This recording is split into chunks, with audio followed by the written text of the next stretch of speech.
चतुर चटोरी।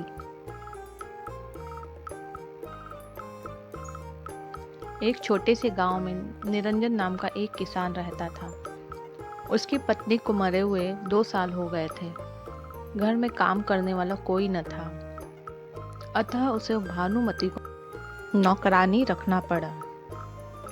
भानु एक अच्छी नौकरानी थी। घर की साफ सफाई, पशुओं का भोजन, कपड़े बर्तन आदि संभालने में निपुण थी।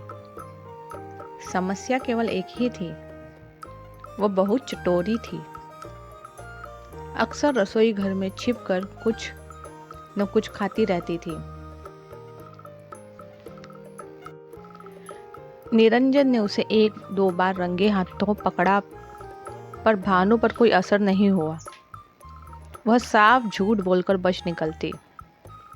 अंत में तंग आकर निरंजन ने उससे कहा, अगर आज के बाद मैंने तुम्हें चोरी से कोई चीज खाते पकड़ लिया तो नौकरी से निकाल दूंगा। नौकरी जाने के भय से भानु थोड़ा संभल गई।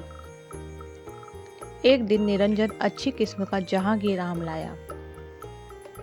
उसका दोस्त अनंत आने वाला था। उसने भानुमति को बुलाया, सुनो, इस आम का छिलका उतारकर टुकड़ों में काट दो। दोनों दोस्त मजे से खाएंगे। भानुमति को आम बेहद पसंद थे। मन को लाख समझाने के बावजूद वह रुक न सकी।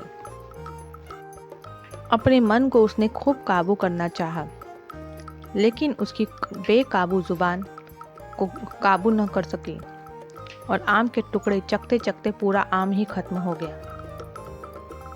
तभी निरंजन की आवाज सुनाई दी, भानुमति, आम काट कर ले आ, अनंत आता ही होगा।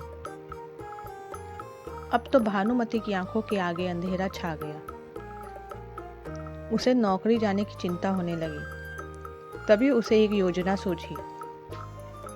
उसने निरंजन से कहा, मालिक, चाकू की धार बना दो, आम का छिलका बारीक नहीं उतर रहा।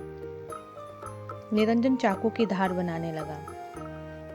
इतने में ही दरवाजे पर अनंत आ पहुंचा। भानुमति उसे एक कोने में ले जाकर बोली, लगता है मालिक तुमसे नाराज हैं। चाकू की धार बनाते बनाते बड़बड़ा रहे थे कि आज तो अनंत की नाक ही काट दूंगा। अनंत ने भीतर से झांक कर देखा। निरंजन मस्ती में गाना गुनगुनाते हुए चाकू तेज कर रहा था। बस फिर क्या था, अनंत सिर पर पांव रखकर भागा। भानुमति ने निरंजन से कहा, मालिक, आपका दोस्त मुझसे आम छीनकर भाग गया। निरंजन चाकू हाथ में लिए अनंत के पीछे तेजी से भागा। अनंत और भी तेजी से दौड़ने लगा। निरंजन चिल्ला रहा था, रुक तो जा भाई, कम से कम आधा काट के दे जा। अनंत ने सोचा कि निरंजन आधी कटी नाक मांग रहा है। वह बेचारा दोबारा कभी उस तरफ नहीं आया। निरंजन भी थक हार कर लौट आया।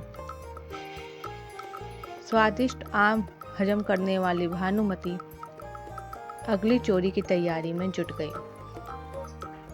कहानी पसंद आए तो लाइक, सब्सक्राइब, शेयर अवश्य करें। धन्यवाद।